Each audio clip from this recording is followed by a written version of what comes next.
Hi everyone, जय मां वैष्णो। सर्दियों का जो ये टाइम है ना, इसमें बच्चे बहुत ज्यादा आलसी और डिमोटिवेटेड फील करते हैं। लेकिन अगर हम इसी टाइम को सही से इस्तेमाल करके मन लगाकर पढ़े तो हम बाकी बच्चों से आगे बढ़ सकते हैं।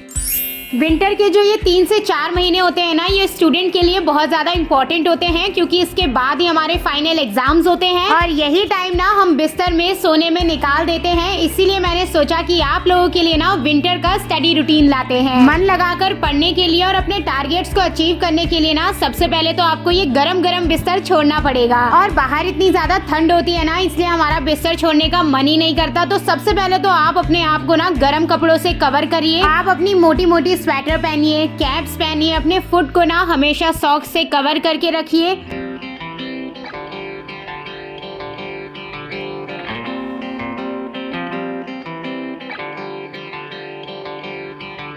जब तक आपकी बॉडी कंफर्टेबल पोजीशन में रहेगी ना, तब तक आपके अंदर से आलस जाएगा ही नहीं और आपको बार बार नींद आएगी। और अगर लाइफ में कुछ बड़ा करना है ना, तो थोड़ा सा रिस्क लेके अपनी बॉडी को कंफर्टेबल जोन से निकालना ही पड़ेगा। जैसे ही आप अपने गर्म कपड़े पहन लेना, बिना टाइम वेस्ट करे तुरंत अपने बिस्तर को समेट के साइड में रख दें। सर्दियों में आलस आने का एक बहुत बड़ा कारण ये भी है कि हमारा ब्लड ना गाढ़ा हो जाता है, जिस वजह से हमारी बॉडी में ऑक्सीजन की ठीक से सप्लाई नहीं होती है और हमारी बॉडी चाहती है कि वो बार बार रेस्ट करे। तो अपनी बॉडी में ब्लड फ्लो को बढ़ाने के लिए और उसमें हीट जनरेट करने के लिए ना एक्सरसाइज करना बहुत जरूरी होता है। इसलिए ना सुबह बिस्तर को छोड़ते ही आप 10 से 15 मिनट के लिए अपनी बॉडी की मूवमेंट करवाइए।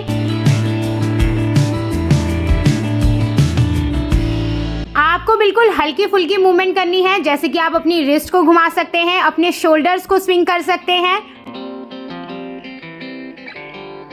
इस तरीके से अपने पैरों की मूवमेंट कर सकते हैं, अपने नेक को रोटेट कर सकते हैं। और अगर ये भी नहीं हो रहा है ना, तो मॉर्निंग के टाइम पे जो आपके स्कूल ग्राउंड में पीटी कराई जाती है ना, आप बस उतना ही कर लीजिए।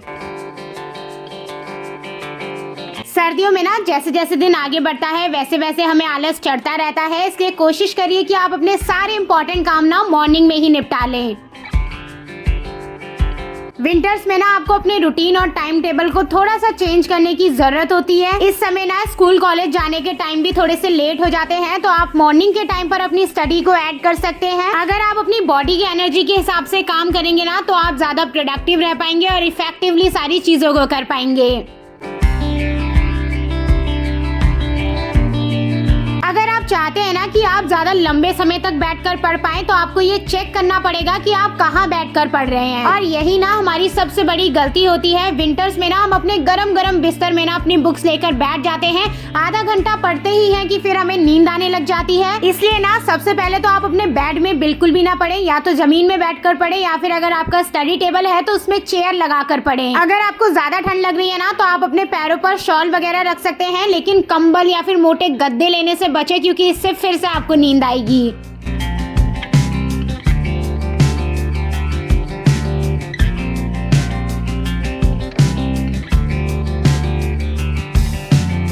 और अगर थोड़ी बहुत ठंड लग रही है ना, तो चलता है, इससे हर वक्त आपकी बॉडी एक्टिव रहेगी और आपको मोटिवेशन रहेगा कि आप पढ़ने के लिए बहुत मेहनत कर रहे हैं। इसके अलावा हर वक्त अपने पास पानी की बोतल रखिए और जैसे ही आपको लगे ना कि आपका कंसंट्रेशन थोड़ा सा कम हो रहा है, बीच बीच में आप पानी को सिप कर लीजिए। आप इसे थोड़ा सा साइंटिफिक तरीके से समझो। अगर हमारे ब्रेन में ऑक्सीजन की कमी हो जाती है ना, तो हम ठीक तरीके से फोकस नहीं कर पाते हैं। ऑक्सीजन मिलता है ब्लड से और ब्लड में होता है पानी। सर्दियों में हम पानी कम पीते हैं, इसलिए ज्यादा लंबे समय तक फोकस नहीं रह पाते हैं। अब मैं आपको एक और तरीका बताती हूँ, जिससे आप ब्लड फ्लो को भी इंक्रीज कर सकते हैं और नेचुरली अपनी बॉडी को गर्म भी रख सकते हैं। जब भी आपको ज्यादा ठंड लगे या पढ़ाई करने का मन ना करे ना, तो आप इस तरीके से अपने दोनों कानों को मसाज करिए। इसके साथ ना आपको अपने फीट को भी अच्छे से मसाज करना है। ये बहुत ही सिंपल सी एक्सरसाइज है। हमारे ईयर्स और फीट ना डायरेक्टली माइंड से कनेक्ट होते हैं, और अगर आप ऐसा करेंगे ना, तो आपका माइंड एनर्जाइज हो जाएगा, उसमें ब्लड फ्लो बढ़ जाएगा और आपको नींद भी नहीं आएगी। तो इस विंटर ना आप ये सिंपल सी एक्सरसाइज जरूर ट्राई करना और मुझे बताना कि इसने आपकी स्टडी में हेल्प करी या फिर नहीं।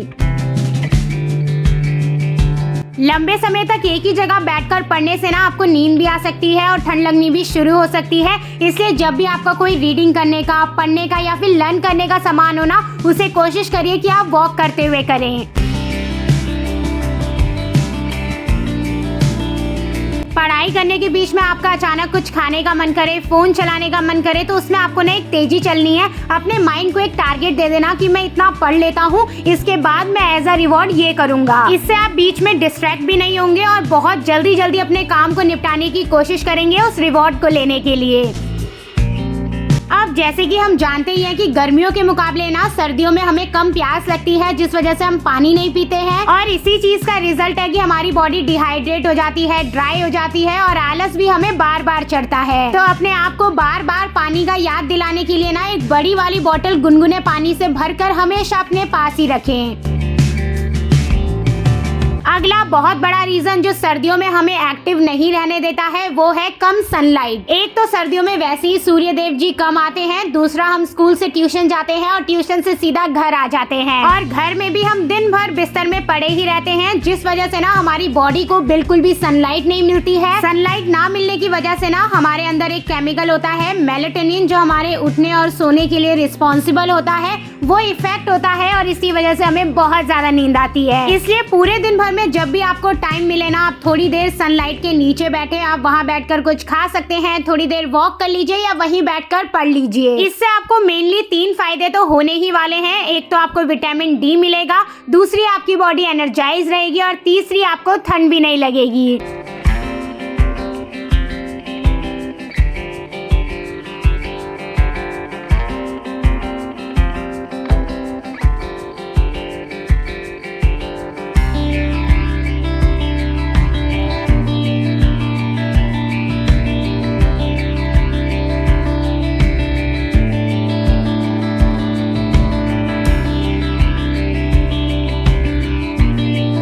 सर्दियों में ना रात को स्टडी करना थोड़ा सा मुश्किल हो जाता है, लेकिन अगर आप रात भर उठकर पढ़ रहे हैं ना, तो बीच बीच में अपने फेस को ठंडे पानी से वॉश करते रहिए। ये आप दिन में भी कर सकते हैं और इसके बाद आप चाय कॉफी पी लेंगे तो आपको बिल्कुल नींद नहीं आएगी। बाहर का मौसम बहुत ज्यादा ठंडा होता है, इसीलिए हमारी बॉडी अपने आप को गर्म रखने के लिए ना बहुत ज्यादा मेहनत करती है। इसलिए जितना हो सके ना ऐसी चीजें खाइए जिनका स्वभाव गर्म हो, ताकि आप बाहर से अपनी बॉडी की हेल्प कर सके। और जितना आपका बॉडी टेम्परेचर मेंटेन रहेगा, उतनी ज्यादा सुस्ती आपसे दूर रहेगी। स्वीट पोटैटो, नट्स, गुड़, हॉट सूप, ऐसे कई सारे ऑप्शन है जिससे आप अपनी बॉडी को अंदर से गर्म रख सकते हैं। चलो, आई होप ये सारे टिप आपको ना इस विंटर में अच्छे से स्टडी करने में हेल्प करें।